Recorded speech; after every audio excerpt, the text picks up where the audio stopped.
in this talk, I'm going to confront some rather deep-seated challenges around power, around the way in which power operates to suppress the kinds of alternatives that are understood, and especially the way power operates in knowledge. We're very familiar with the way power operates in social relations, in economic structures, in organizational behavior. These things are relatively familiar in technologies. But what I want to begin with here is how power works in knowledge. And I guess, although it can get a little bit complicated, the basic conundrum is really quite simple. Although there's huge scope for disagreement over the details of what these things mean, given the self-evident imperatives of sustainability and social justice, how is it possible, looking back over centuries and all the dimensions of these things, of oppression, inequality, exploitation, devastation, avoidable forms of these things, that even as we look, we can see avoidable forms of these historically. How has it been possible to obstruct so strongly these imperatives historically and in the current world?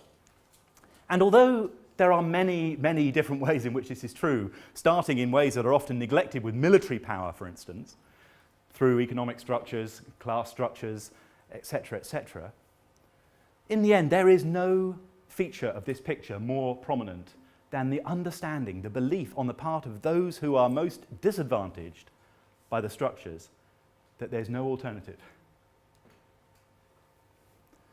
And that is a feature of power in knowledge.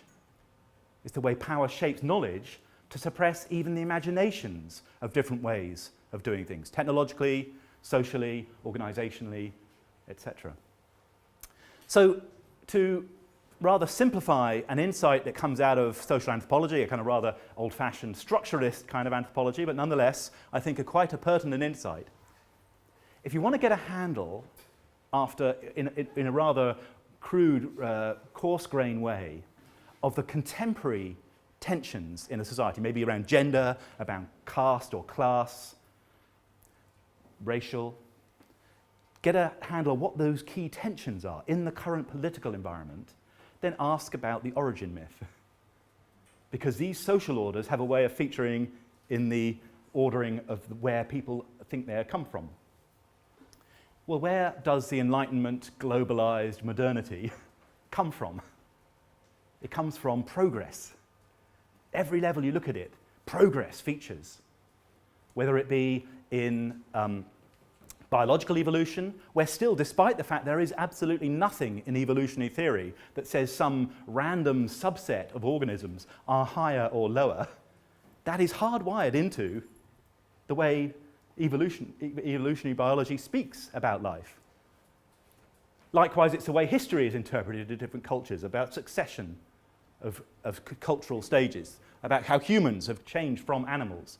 This is the front cover of The Economist, from a few years ago, explicitly invoking this rather coarse picture, linking it to the shape of things to come, linking the inevitability, the hardwired nature of human evolution, according to this story, with the necessity that certain things be done in certain ways. In this case, it was about financial tech innovation in world capital markets before 2008. There is no alternative. So in this picture, we have the so-called linear model. Of course, it's easy to stigmatize the linear model, and some people have written very nicely on some of the complexities. But nonetheless, in high-level policy discourse, the idea that science gives us technology, gives us progress, both technological and of a wider societal kind, is really strongly hardwired across radically different political contexts. Look at the statements that come from leaders of geopolitical groupings that are in other respects self-consciously thought to be antagonistic in political terms, in international relations terms with one another, culturally very different traditions. And yet, this idea of science driving progress is absolutely central to all of them. We'll restore science to its rightful place, determining our place in the world. Our hope relies on scientific and technological progress. One cannot impede scientific progress. And this thing I'm doing is scientific progress, so stop impeding it. And this is true then across the whole field of innovation, in every different sector, north and south, east and west, different political economies, whether it be in the transport sector, materials, science, computing, the military, again, something that's really sadly neglected in a lot of these accounts of both critical accounts and positive accounts of innovation. Synthetic biology. And this is not just picking on a particular kind of discourse that's around. In the European Union, this is especially strong. The European Union now has this framework program, it calls itself the Innovation Union, and beset by all kinds of political problems. The key way in which the European Union currently represents the nature of the Union is the Innovation Union. And you see language like this across different countries. This is the British Prime Minister, but you can find this, I believe, and I guess people are familiar with this language in different contexts. The language of being pro-innovation. When challenged, a leading figure in business, or in government, or indeed in NGOs, will respond, well, we are pro-innovation. And I just want to reflect for a little bit about the nature of that discourse. Because it only makes sense in the context of this one-track race understanding of innovation. Because if it's a more branching pattern, if it's a more evolutionary pattern, if you like, then this is not only nonsense, but really rather toxic nonsense. Because the whole point is, which innovation? So just to ram the point home maybe overly much, but imagine a political system in which, and it's not, these things do exist, but not many of them in the world now actually, where areas of welfare policy or education policy or international relations, health policy, when challenged, when senior figures in the policy elite are challenged about that policy, they say back, well, we can't really be dealing with you. I'm pro-policy. You seem to be anti-policy. Stigmatizing any critique of the incumbent policy as if that's somehow anti-policy in general. And yet, as we'll see, and as we've heard already from the talks so far, this is completely false representation of the nature of innovation and technology and science itself. I'm going to go into the more detail of this. But it's a really totalitarian discourse, which is ubiquitous around the world, that this language of being pro-innovation can be used at all in any kind of credible way. And, well, there's a fantastic exposition. It's rather rare to hear this put out, this one-track race idea of technology put out really clearly, because it's hinted at in this kind of language, pro-innovation, without going into what that actually means. But a fantastic exposition of this whole position was by this guy, Lord Browers, who did the Reith Lectures on the BBC World Service some years ago, broadcast around the world, where he's an engineer, the president of the British Royal Academy of Engineering, and he did us a great favour of really expressing clearly what lies behind this kind of vision, international vision. History is a race to advance technology. The challenge for different governments is to strive to stay in the race. This is a very European picture, actually. In other countries, US, China, the ambition is to India win the race. The Europeans just trying to, well, we just want to stay in it. But that's a side issue. Nonetheless, it's a race. And the role of the publics, is to give technology the status it deserves. Now, in case you think I'm picking on high-level discourse and being a little bit unfair, because of course everyone knows it's more complicated, here is a collection of characters, actually many of them very good friends of Sprue, excellent people. I don't intend to denigrate any of these leading innovation scholars around the world. Several of them are colleagues, much respected colleagues. But I just want to draw attention to the fact that in the key disciplines that get invited to the table to advise policy processes around the world, on the nature of innovation, despite the fact that you will get ubiquitous disavowing of this simple kind of model, and it's a network structure, it's much more complicated, nonetheless, in the key concepts that actually feature in the government policy documents in the different sectors, you get these technical terms, and I put authors by them, like advance, early movers, first moving, catching up, latecomers, forging ahead, leapfrogging, falling behind.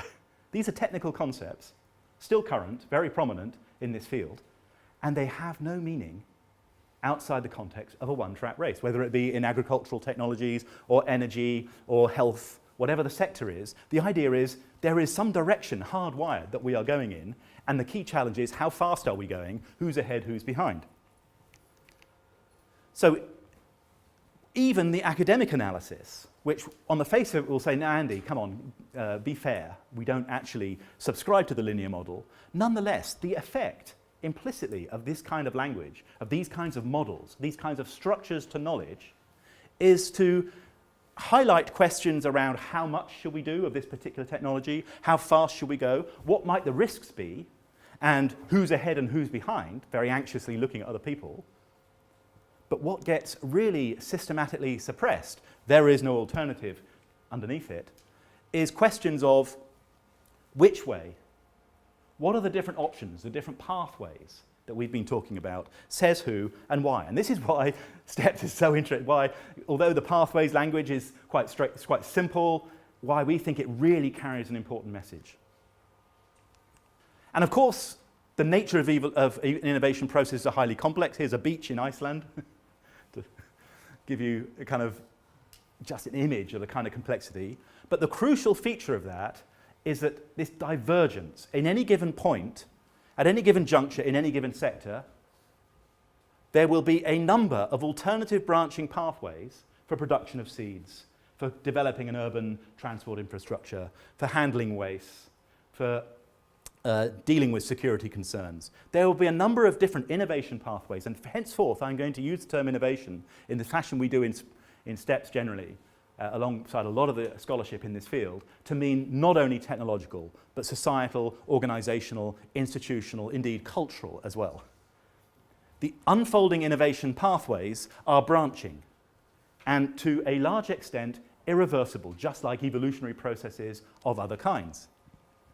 So when we find ourselves with a set of choices, for instance, let's take the example of innovation for seed production, where increasingly now, in recent years, especially with the advent of new technologies, sort of GM technologies on steroids with CRISPR-Cas and gene editing, we don't need to go into the details, but synthetic biology is coming to the fore very prominently. Then you have what are now slightly more old-fashioned ideas of transgenics, GM.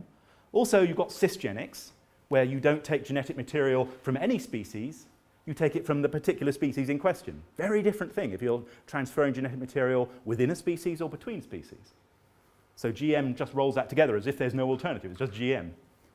Apomixis, it's the use of advanced biotechnology to including GM to allow plants to propagate themselves vegetatively. Now that's really important because the power dynamics of a farmer with a plant that actually propagates itself rather than actually like hybrids will do decline in their ability to save seed and then use them again is much diminished. So there's a huge difference in a plant that a farmer can select and use. You can develop that in a genetic modification fashion. Interestingly, not many people doing that. But away from these high-tech things, you've got conventional industrial production of seeds, which remains actually in time terms much more effective, but less offering of exclusive property rights to the company who developed it. But then beyond that, you've got technologies like marker assist, using genetic technologies to monitor seed production, but not actually transferring genes. Can really accelerate processes of use of biotechnology. But then you have, arguably, the most effective kinds of innovation that are most suppressed in this field, like participatory breeding techniques, where actually new innovations in organizations, in networking and communications allow farmers to gather together, exchange experience about what's working, what's not, in the very specific locales that they're in, because the most important thing about agronomy, I would argue, I'm not an agronomist, colleagues here are much more so, but it's the setting matters, whether you're on the north side of the valley, the south side of the valley, how high up you are, how low down you are. These things really matter to what kinds of plants will work best. How have we gotten ourselves into this position where we think that a single strain will somehow fit such diversity of environments? Well, it's because that's necessary for us to believe in order for the system to work, the system of production to work properly. Open source sharing. So there are enormous numbers of innovations organizationally that allow us arguably to be most effective. And that's even before you get to innovations to combat hunger, reorganize property rights. equality of income distribution, etc., which I haven't put on the chart, which are arguably the most effective at guarding against problems of food security. Anyway, the point is, even restricting ourselves to these kinds of innovations, we have an awful lot of choice. But it is very well understood, if you look at the academic literatures, how a variety of different social, economic pressures. So I just want to quickly go through, and again, in each case with some authors by them, just name-checking some of these very well-known dynamics. People asked earlier, in an earlier lecture, what are the natures of these processes of closing down? And this is where we get a little bit more specific about them. So the social studies of science and technology studies at STEPS has been very influenced by, alongside development studies, innovation studies, political science, social anthropology. STS has documented a range of different processes of co-construction, social shaping, the importance of imaginaries, social imaginaries, how we conceive ourselves to be, and expectations on a more specific. So to give an example in expectations, that arguably in an innovation system, the single most important determinant of the way things go are the expectations about the way things are going to go, and especially mediated by finance markets, because there's this herd-like behavior. Venture capital and capital investment more generally is very concerned about being exposed on its own. If it goes with the herd, then at least if something goes wrong, you won't be personally penalized in the sense of losing face or losing reputation compared to the rest of them. So there's these very strongly positive feedback effects that operate. And if a technology is expected to come in, like GM, then it secures capital at a lower rate because it's perceived to be lower risk. So therefore, because it acquires capital at a lower rate, it makes it more likely the costs go down, because one of the most important features of the cost is the price of capital. So there's a very tight positive feedback circle there. It's just one mechanism alongside these other broader ones. V.B. Biker showed in a broader sense many years ago how just looking at the simple bicycle, looking at the bicycle going back over a period of 150 years, the forms taken by bicycles are absolutely pervasively influenced by gender politics, by class politics. Different kinds of bicycle are possible, and in different ages we have different kinds of bicycle, entirely conditioned by social structures. And this is a very simple mechanical thing with two wheels. But then you go to history, and historians document all kinds of processes of momentum. Thomas Hughes, looking at infrastructures as they develop, exert very strong, compelling forces on what can bolt onto that infrastructure. They develop momentum. Path creation processes, just random chance. For instance, arguably one of the most easily kind of seen examples of this, the power of these processes of closure, is the QWERTY keyboard, where I don't want to overstate it, but in offices, actually, it is quite a serious matter that people, different versions of QWERTY in different countries, but the principle of these QWERTY keyboards is to keep the letters as far apart as possible. That means, actually, that the tensions for repetitive stress injuries is more acute than they could be if you group letters together, different in different languages, but it's a general point. But they're not like that. Why do they separate the letters? They separate the letters because in the 19th century, mechanical typewriters needed to minimize the jamming of typewriter heads. And so letters that were used together were separated so that the two heads didn't come into contact so easily when people were typing fast. 19th century typewriters. Now that feature has moved on from hand typewriters, mechanical typewriters, golf ball typewriters, completely different, no heads at all, then into computers, and now we have touchscreen mobile phones, all with the QWERTY format locked in, because we're used to it. We just can't budge, even though we know there are many different configurations that would be better. But there's no powerful interest backing the QWERTY keyboard. There's no kind of group of business leaders meeting in a basement in Switzerland every 5 years to make sure we keep this thing. It's just the way evolutionary processes work. But then when power comes in to reinforce those pre-existing evolutionary dynamics, then it gets really strong. So we have the way cities are based around the car. And the history of the way automobile firms have operated, especially in the early days in the US, is absolutely buying up public transport systems, closing them down, the way bridges and road systems were organized to maximize the interests of particular, like automobile manufacturers, oil companies, is absolutely clear. and then set for at least 100 years afterwards. Processes of autonomy, of closure, of entrapment. William Walker, who was at Sprue, talking about the ways in which the nuclear industry in various countries was not just power operating around the infrastructures themselves, but in central government, to make sure that central government became irretrievably locked in to policies that furthered these innovations.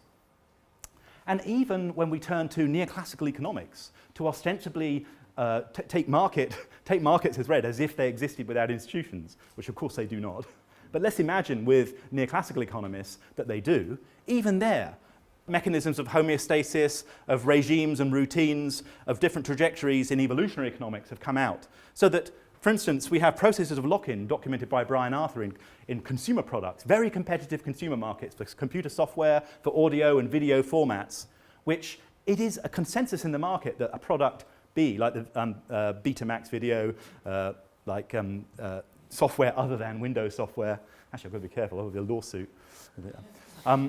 But these things are clearly superior, but the network effects mean that people are resistant to picking them up. Because, well, how many people are going to buy this kind of video? In a few years, the machines aren't going to be made because it just is developing too slow.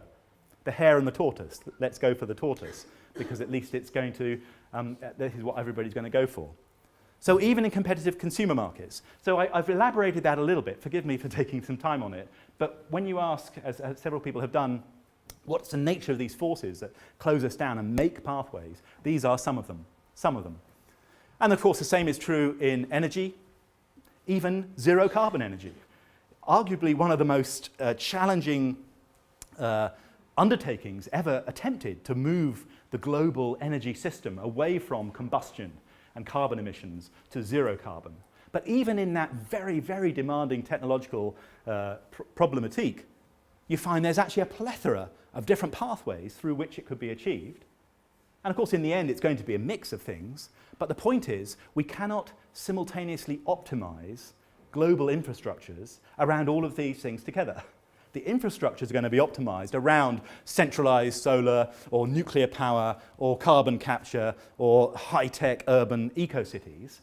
And then other technologies, as Adrian was pointing out yesterday and Rob, are going to fit in around the edges of that and thereby be massively disadvantaged. So how we configure the optimal structures, how we think of them, how we imagine them, is going to be crucial. So these alternatives are then deeply, deeply political. So political, we're not even speaking about them. Deeply embedded in material structures and discursive structures. The structures of our very imaginations are conditioned by these pressures. It's not a managerial matter, but we speak of it as if it's just a managerial matter. And the same is true, of course, of different technologies. This isn't a partisan point. Certain technologies are, of course, more prone to be locked in this way. They are the ones where the proximate interests are best served. The most powerful interests in the regime, in government, in business, whatever the political economy might be, those are the ones that are going to tend to be most advantaged by these processes that nobody is really attending to. So what happens then is values like shareholder profit, appropriation of value in the supply chain or control of global supply chains, meeting affluent demand like in pharmaceuticals. It's absolutely clear how the bulk of the world's effort in pharmaceutical production goes to rather trivial disorders in the north, in affluent markets, and really compelling needs of human justice for pharmaceutical applications are completely neglected. Market share, intellectual property is absolutely crucial. Options like organizational options, participatory breeding, open source, where it's just not possible to secure benefits of intellectual property, just don't get invited to the party, even though they may actually have manifestly superior benefits. Technology intensive, commodity interests, high processing, regulatory capture, the way in which regulators are not a separate system, they're part of the system that reinforces particular pathways. And so all the kinds of things that Adrian was speaking of yesterday get systematically excluded. So a given problem, be it health, be it transport, be it materials production, be it security, be it food, the kinds of options that really might bear the most fruit get systematically, again and again, sidelined. So it's a bit like, for the person with only a hammer, every problem is a nail. So what we do, we have these privileged trajectories. We're not speaking about the others. They get kind of forgotten. And then, like the person with the hammer, okay, we've got GM. What can GM do? And again and again and again in regulatory politics, the question is, what can this do? And if you oppose it, so, but this could produce food more effectively, without asking the crucial question, yes, maybe it could, but what about all the others? What about all the other options? So we have debates then, and regulatory structures around the world that are supposedly there to govern as governance of technology are restricted in very, very narrow ways to questions like this. Is this particular thing safe? Or actually, that's normally not the question. I've served on a number of advisory committees like this, and in reality, the question is much nearer to, is this safe enough? Because it may well be very understood it's not safe. Like a new chemicals are known to be not safe, and yet they are still routinely licensed, despite the fact there are alternative practices that might meet these needs in a household, in industry better. Is this tolerable? Is the most common framework. Can we tolerate? Can we tolerate the impacts of this incumbent trajectory? This is the mainstream criterion in regulatory risk assessment around the world. But actually in practice, when you get into discussions, what the discussions are about on scientific advisory committees in different countries to different extents, looking at problems in chemicals or biotech, is this at least no worse than the least safe existing comparator? And I've sat on, really, on several cases where I've heard people in the British system or the European system think, okay, this is a bit awkward. It does look like there's a good argument here. This is a neurotoxin. But if we really strain our brains, maybe there's something already used that's worse than that. And if we can find one, then of course we should let it happen, because otherwise we might be subject to legal action. Why would we be more stringent on a new technology than an old one? So these are the kinds of microdynamics that play out, that reinforce. And if you believe the kinds of rhetoric in debates like those in the US at the moment, and increasingly in the UK, and to a lesser extent other European countries about regulation, you'd think that regulators are holding back. The regulatory system is absolutely implicated in reinforcing pathways in this kind of way. Let's just then take a look, and this is where you're probably thinking, what the hell is he talking about? He's not talked about uncertainty yet at all. But I wanted to just really substantiate the ways in which power operates in knowledge before I then start unpicking what this means for uncertainty. Because the standard tool, whether it be in regulatory governance, in general discourse when we speak about uncertainty, we think about risk institutions, but also in academia, is risk assessment. So let's just take a look.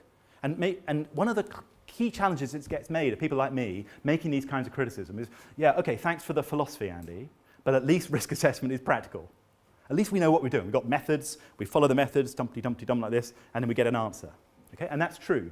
We do follow these methods and we get an answer. And people here probably have used some of these methods, because I'm speaking here of methods like life cycle assessments, decision analysis, environmental impact assessment, ecosystem valuation, etc., as well as cost-benefit analysis.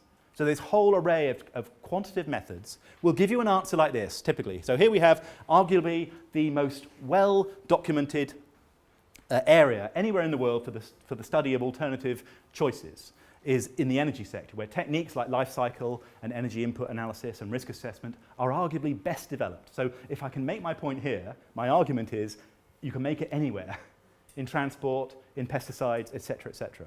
And the point is this, that a typical study, a government advisory study, an international WTO panel, will look at the question, how risky is this technology, say nuclear? Here's a metric of risk. This is in costs of the disbenefits, cost of the environmental impacts and the human health impacts, and it'll give a number.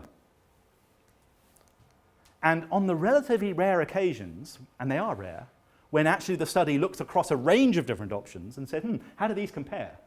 Then you'll get a picture like this, giving an impression of a really determinate ordering. Some things are better. So in this is a high risk over here, the high value, money values to the impacts, low risk over here. So yeah, it seems pretty clear that coal, that's bad. Biomass, that's good, because you can see the ordering. That's what an individual study or an individual expert committee will typically represent their findings to, giving an impression that we all think, oh, at least these things are practical. But if we step back and look across a range of peer-reviewed studies from government regulatory bodies answering the same question, you get a rather different picture. And again, I wouldn't show this slide if I didn't believe it to be representative of the generality. So here, in this most mature, most sophisticated, and field for the application of these techniques, you find that the range between the minimum values for the risks of nuclear and the maximum values vary by several orders of magnitude. In other words, you see the gradations here. That's 0.1 US cents kilowatt hour of output. That's 10. So that's 100 times more. That's another 100 times. That's another 100 times less. It's a logarithmic scale. So the difference worldwide in these officially accredited, peer-reviewed studies that have had actual impact on policy regulation in different countries is a factor of more than 50,000. The literature disagrees about the risks of nuclear power by a factor of more than 50,000. And the same is true of all the other technologies. And in fact, using this sound scientific, evidence-based literature of risk assessment, you can justify any choice you like. But the committees and the documents that actually perform these studies never do that. They just take a set of assumptions that give one apparently clear answer. And I'm not accusing anyone of corruption or of poor practice, because it isn't that anyone's fiddling with the figures. It's just that there are an enormous variety, I haven't got it in here, of framing assumptions that Ian spoke about on the first presentation, around where you draw the system boundaries, what are the baselines, how do you weigh up these kinds of effects. You know, for instance, let's just take one and just think for a moment. How important is the avoidance of a single childhood cancer compared to occupational injuries? So when we get a level of risk for a technology, we're weighing up that. What is the technical answer to that? And the answer is there is no technical answer, because it's a matter of values. Likewise with public deaths versus occupational deaths, different types of disease compared with each other. Actually, how we weigh them up depends on the experience, on the context, on the values in play, and yet these technical methods will in fact say it is 1.5 times. There are these many cancers, these many knee injuries equate to a cancer. That is what they're doing. And of course, it's not necessarily a problem, but when they do that, they're applying values far more crucially than they're applying technical methods. So they're closing down around this idea of there being a singular picture. And okay, let's now think about some of the stuff we talked about yesterday when Adrian introduced this thinking around transitions theory.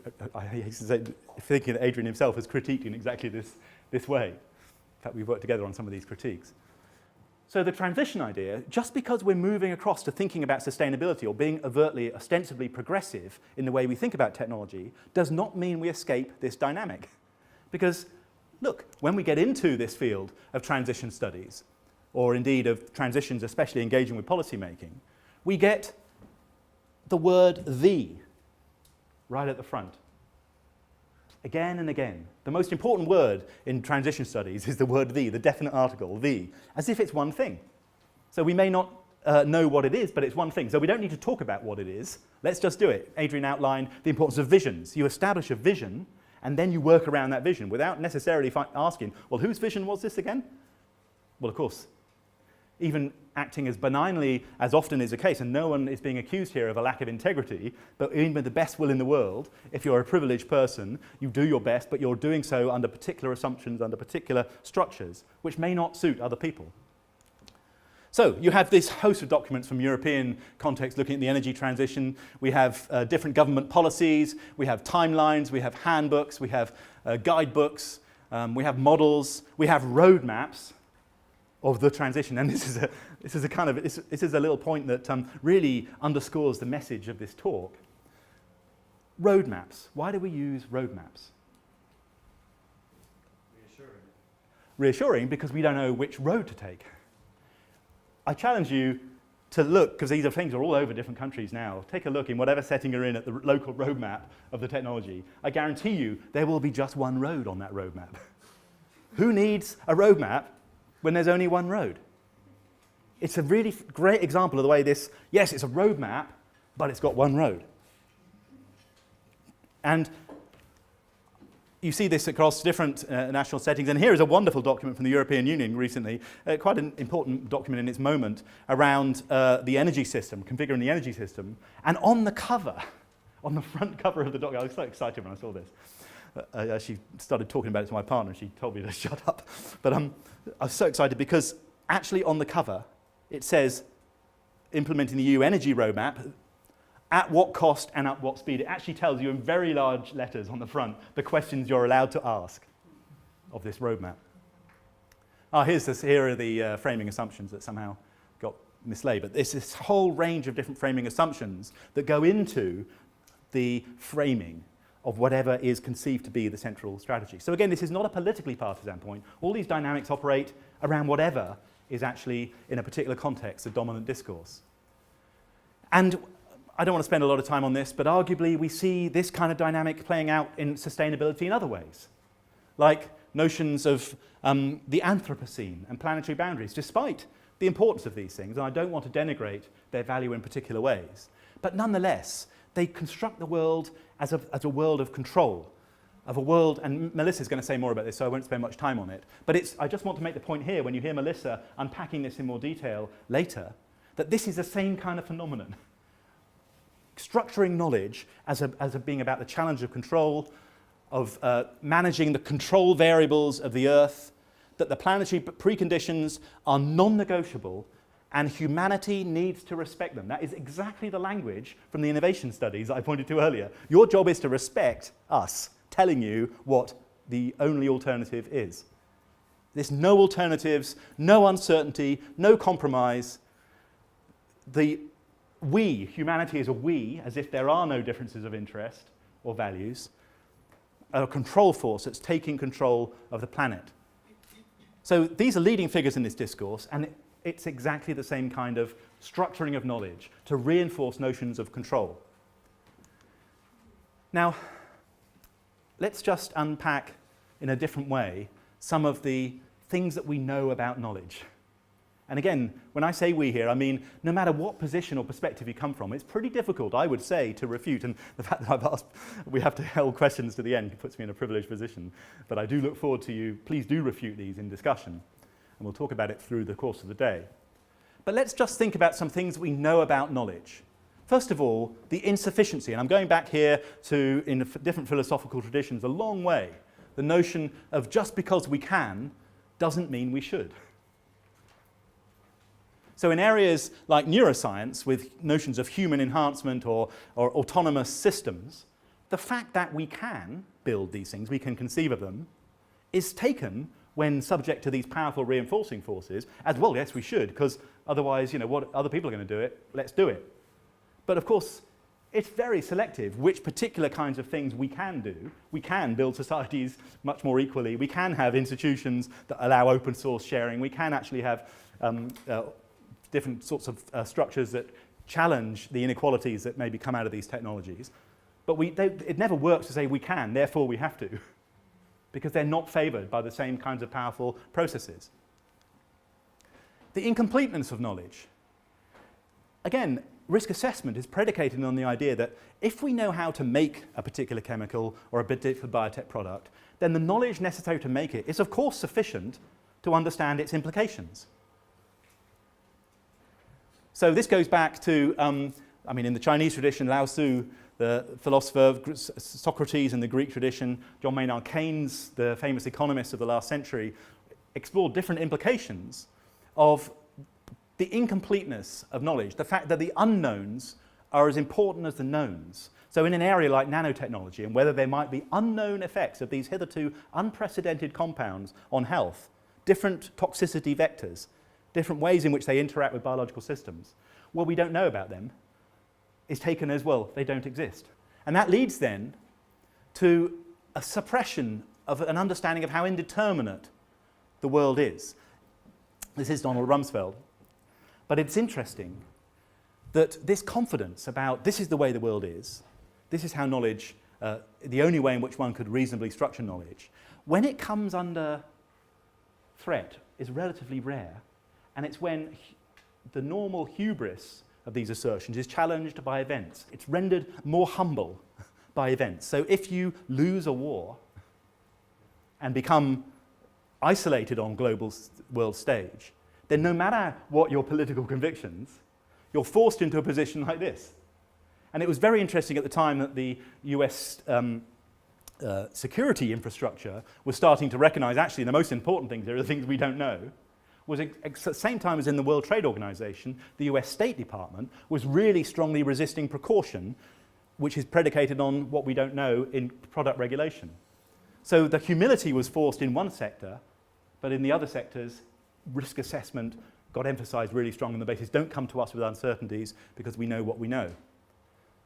But the idea, as Rumsfeld had it, that there are unknown unknowns and that we just have to identify this subset of things, put them in that box, and then business as usual can continue, is one of the main mistakes we can make, because these things are far more pervasive. Take the example of ozone, the iconic example actually, it's arguably got in train all the regulatory mechanisms that are now underway with climate change, the Montreal Protocol and the whole issue of stratospheric ozone depletion. The chemicals, the halogenated hydrocarbons that were responsible for the ozone hole were actually deliberately substituted in the 70s, late 60s and 70s, for other chemicals, other hydrocarbons, that were noxious or flammable because of the risks. So we thought of these things as benign. It was that very property of being benign that led them to last in the atmosphere long enough that when they went up to the stratosphere, got affected by ultraviolet flux, then they started reacting with the ozone and making a hole. So we thought what we thought we knew that made us vulnerable. We thought we knew, hey, these things are clearly better. Now that message is really crucial, especially where there are strong commitments to environmental improvement. Because it's when you actually, I worked on a study for the European Environment Agency called Late Lessons from Early Warnings, which documents the way in which these vulnerabilities occur, especially like with lead in petrol. There's many examples of this, where when we think we know what's best, we're most vulnerable to making this kind of mistake. Another problem about knowledge is that increasing knowledge is usually assumed to mean that there's less ignorance about the world. The more we know, the less we don't know, obviously. But actually, that's not the way it works.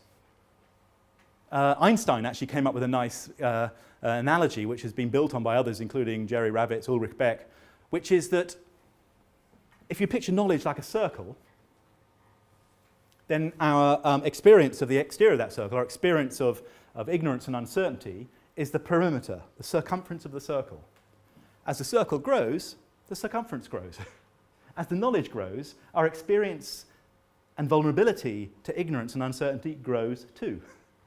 And of course, this is questionable, the extent to which knowledge does actually grow or is also being forgotten. But even within that paradigm, and an example would be oceanography. When we thought we understood the relatively linear mechanics of oceans, there were a lot of very confident pronouncements made in global modeling of what would be the consequences. When it was realized how pervasive and subtle and serious are the non-linearities and the many kinds of catastrophic mechanisms that exist in ocean dynamics, then we thought, oh, yikes, we found out more, and we've realized we're far more exposed to ignorance than we were before. That's an example. And that knowledge is not innocent. Knowledge, as I hope I've shown, is built around commitments to what we think we should be doing, we being here, whichever group. So the knowledge is built around this commitment to incumbent trajectories. So the more we suppress the ignorance about that, the more vulnerable we are in an institutional sense. So with nuclear, the enormous, deeply entrenched nature of this technology in global systems because of its military implications, it pervades the thinking of elites around the world like no other technology. So the commitments are very deep. So the way the international regulatory system and the International Atomic Energy Agency, the regulation of radiation and health, is deeply conditioned by commitments that we have to have this. We have to have it, because otherwise they're going to get us. And therefore, we have to structure our investigation of the uncertainties in ways that mean that we will, in fact, remain committed. People like Brian Wynne, Sheila Jasanoff have written about this. And then finally, I think, in my list, because I run out of space for my little pictures, is incommensurability. The problem of apples and oranges. And again, when I go back to points like the way different types of health effects are compared with one another, and there's typically a number assigned to it, it's interesting that no one knows better that this practice of assigning particular weights to different types of things, apples and oranges, public effects, occupational effects, environmental effects, human effects, justice effects, and economic effects. No one knows better that this is not only problematic, but actually a fallacy, are the economists and neoclassical economists themselves. Neoclassical economists deserve a lot of respect for having documented in far greater detail the boundary conditions of their field. So Kenneth Arrow won a Nobel Prize half a century ago for the Arrow impossibility theorem, which showed that under basic axioms of rationality, it is not just difficult to order different options according to which one's best and which one's worst, where you have different value functions, and we know society has different value functions, people have different values. It's one of the most important single social facts. Under those conditions, Arrow showed axiomatically not just it's difficult to find what the ordering is, but it's meaningless even to think of one. Because axiomatically, mathematically, logically, one cannot guarantee any ordering that is somehow definitively rational. It's very interesting. I mean, a discipline like my own, science and technology studies, bangs on about reflexivity all the time, rarely achieves that degree of reflexivity that the neoclassical economists achieved by rigorous axiomatic mathematics.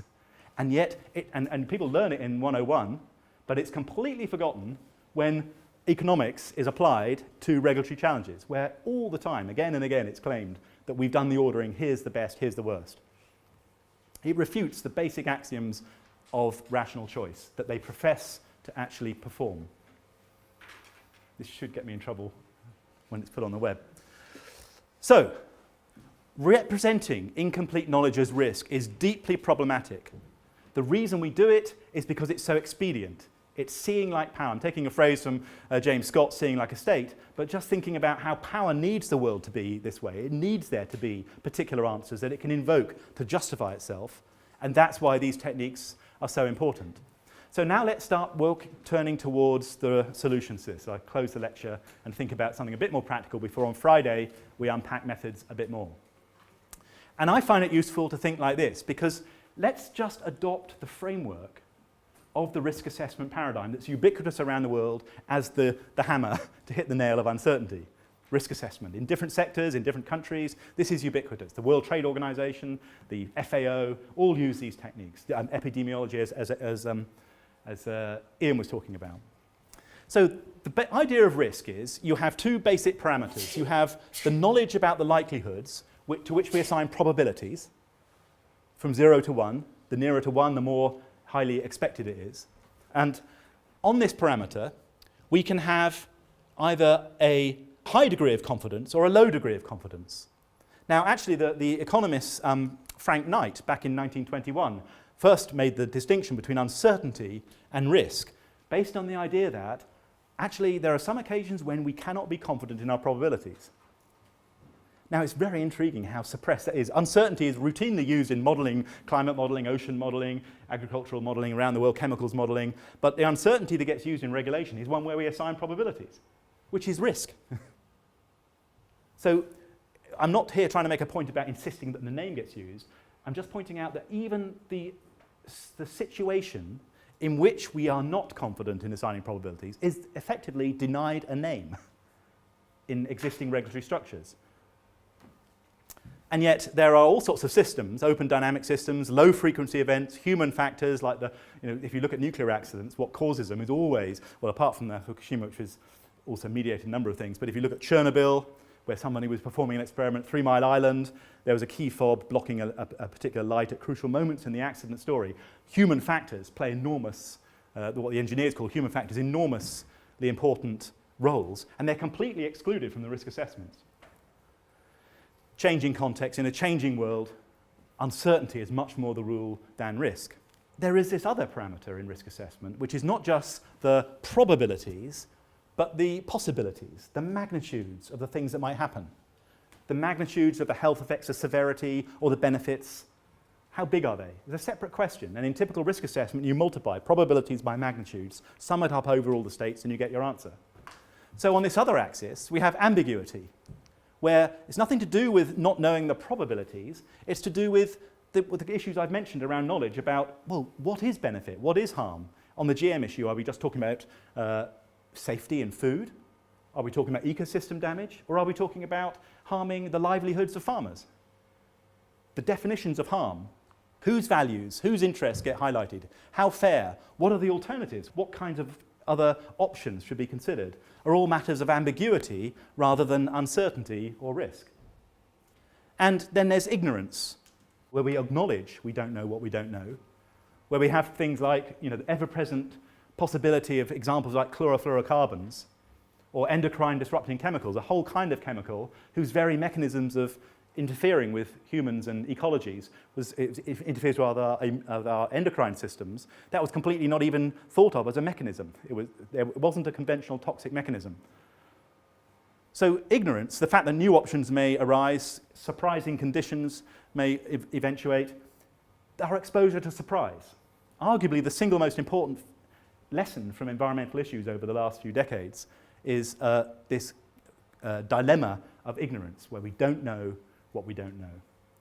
Now, the point of this is not to neatly compartmentalize different kinds of things, to encourage you to think, okay, let's think about my study here. Am I in a case of risk or am I in a case of ignorance? And let's assign different cases to boxes. The point is, different dynamics play out in the different scenes, so we need to think about those. They're typically present in any given situation, all of them. Also, there are different methods that help us address them. But the main point to make at the outset with this is that the reason we find ourselves, like the person with a hammer, for whom every problem is a nail, always up here as societies, in the risk quadrant, is not because anyone is bad or stupid. And the resistance that you get when you put this picture over is not because of that. It's because power puts us there in that Latourian, Foucauldian, Gramscian way I began with about there is no alternative. Power puts us there in the form of, for instance, the way institution or remits, you work for an institution, it's got a remit. Your job is to measure harm. Here's our metrics. Companies work under liability law. A typical company operating around the world, it varies by legal system, but a typical picture is not only do you not have to worry about the things that the liability law says you could not reasonably expect. The liability law typically says you don't have to worry about things that you couldn't reasonably be expected to know about. As a nanotech company, you have no evidence that your nanotech product will have an effect, even though it's a completely novel product. You couldn't reasonably know about that. So you're operating under a system which says you don't have to really care about that. But beyond that, and I'm simplifying, if you're operating as most companies do under a fiduciary responsibility to shareholders, then your legal obligation is shareholder value. So you're actually legally vulnerable if you start thinking of things other than what you're required to do by the liability law.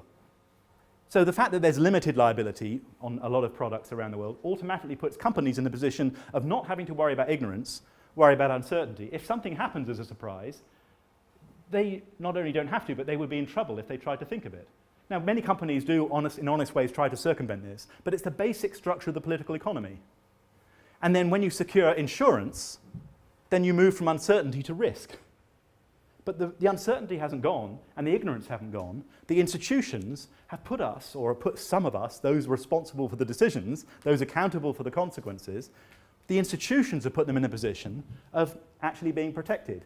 Because if adverse things happen as a consequence of neglecting ignorance or uncertainty, it's society at large, and typically the victims, who end up having to bear the burden. So it's again this control picture, that we are controlling things.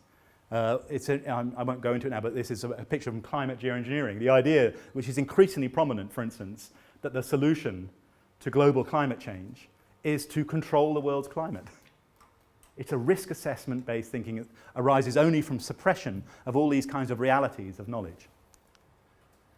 Now, the times, just think back to Rumsfeld, the forced humility, the times in which societies in different settings, in different sectors, realize the inadequacies of these pressures is when something breaks down. There is a major, like endocrine disrupting chemicals, or BSE in Europe, the bovine spongiform encephalopathy, where cows, mad cow disease. Something forces carcinogens. There are a number of these environmental scares pop up in different settings. And when those get recognized, then attention gets forced out, just like Rumsfeld was for a little while. And we start seeing, and typically the vehicles with it are social movements. Continuously in society, the pressures that make us recognize, to the extent we do in different settings, uncertainty, ignorance, and ambiguity, is political pressure from social movements forcing the comfortable regulatory occupation of this box up here. But it's not just a matter of politics, because there are actually a whole series of different methods that can be used to highlight the nature of these different types of inadequate knowledge. And that's where we're getting towards the things we're going to discuss more on Friday, the kinds of methods. And there are many of them. Precautionary methods, looking at the burden of evidence. Who has to actually persuade others? In pharmaceuticals, it's typically in a different place to a lot of environmental chemicals. Pharmaceuticals, there's a much more of a burden of evidence to show the thing is safe, even though that's often fails.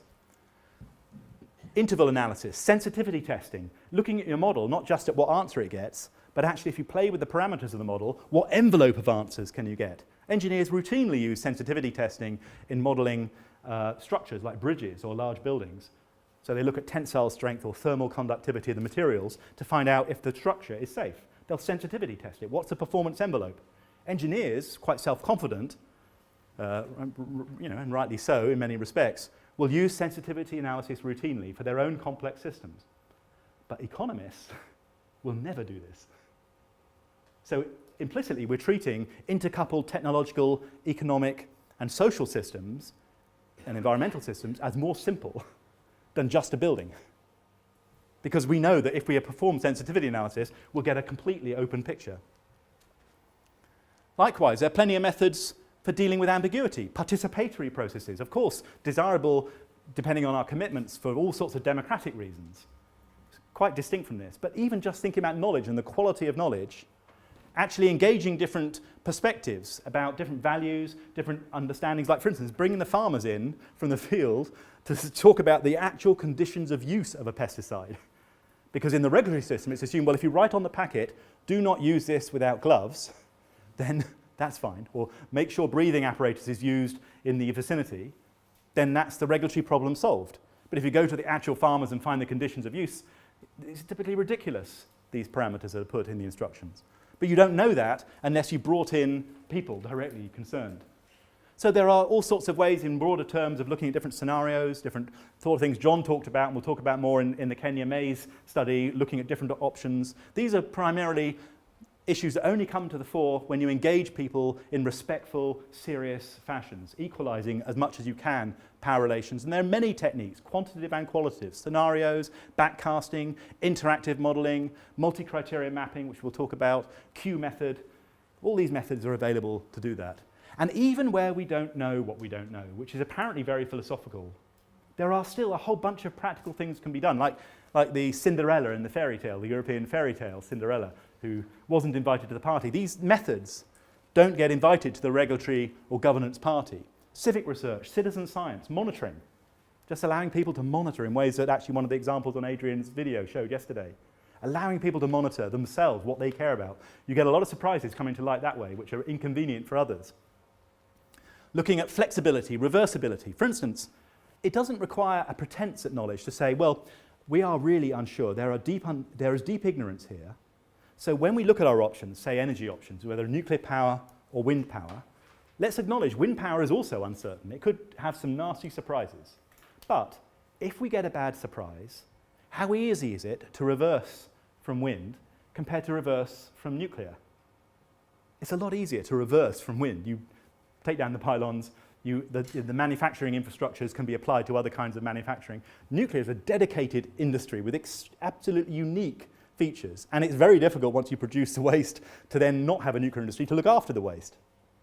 So they're very different. This isn't an anti-nuclear point, it's just meaning nuclear is different because it presumes perfect knowledge in a way that other technologies don't. And if you think risk assessment is enough, you don't see that.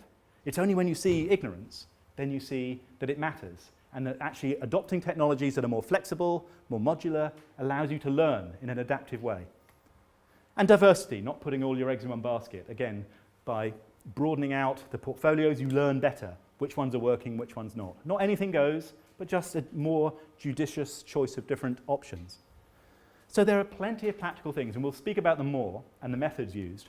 But it means, in summary, moving, as we are in the world now, from this kind of picture of risk, whether it be in ecosystem services, or risk assessment, or cost-benefit analysis, life cycle assessment, with greater humility to this, and then talking about why different views interpret the same evidence, the same science in different ways to yield different orderings. to acknowledge that essential politics is a key message that I'm trying to end off more positively on before we unpack it all more in methods next on Friday. So to summarize then, at a more higher level, methods can't solve things. Methods can actually have the effect of doing judo on a system. So I think methods are very important, but of course they exist in institutional and political economic structures. So the basic summary then, at the end of this, for what I'm trying to say, is at the moment we have a situation in which we mislead ourselves around the world in different sectors about the nature of the choices we face. We look at it in a very narrow fashion. The inputs to the methods are very narrow. We consider only certain kinds of effects. We presume the benefits. We ignore uncertainties. We only take in elite scientific views. We don't look at other people's views. We generate a picture like this. That's then represented to policymakers. Here's the answer in the way I showed. This is the number. This is the risk. And then that helps to reinforce these very powerful processes of lock-in that keep us in any given sector, waste management, transport, energy, locked in around an option and thinking there is no alternative. And what we're saying is there are plenty of methods. We're not saying it's easy, but there are plenty of practical methods to allow us to broaden out the inputs, the things that are taken into account when we ask ourselves questions, the issues that are relevant, looking at neglected issues, excluded values, alternative pathways, ignored uncertainties, marginalized interests, etc. Bring those in to yield a picture that's more informative, more robust, more scientific actually. And then, separately, not just the inputs to appraisal, inputs to the knowledge, but the way knowledge is then represented to wider governance can also be opened up. This is the difference between broadening out the inputs and opening up the outputs. Because it's big global intergovernmental assessments routinely take account of a lot of things, but they still represent things in a very narrow way. Here's the answer. And we're saying actually that suppresses the intrinsic politics of this, and it especially denies the voices that are more marginal. And by opening things up and acknowledging not anything goes, but there's typically a plurality of possible ways of interpreting this evidence, and that's not a job for the expert or regulatory governance systems. It's a job for wider politics and for whatever kind of democracy, democratic struggle we may think of. Think about those flocking birds, informing that space for social movement activity, for collective action also, to seize upon these things. And thereby mitigate these powerful forces of lock-in. And the point isn't that we should keep everything open all the time. The point is closing down typically takes care of itself. So it's not that closing down isn't necessary, isn't justifiable in many situations, it's that there are plenty of forces dedicated to closure, but rather little pressure to just keep things open enough for more marginal interest to get a say. And that's why we emphasize opening up, not because we're zealots, just open, open, open, but because we're recognizing these political economies. And on Friday, we'll speak in more detail about some of the methods and methodologies and ways of undertaking research that can actually have the effect of contributing to this bigger institutional picture. But I guess that's the story so far. Thank you.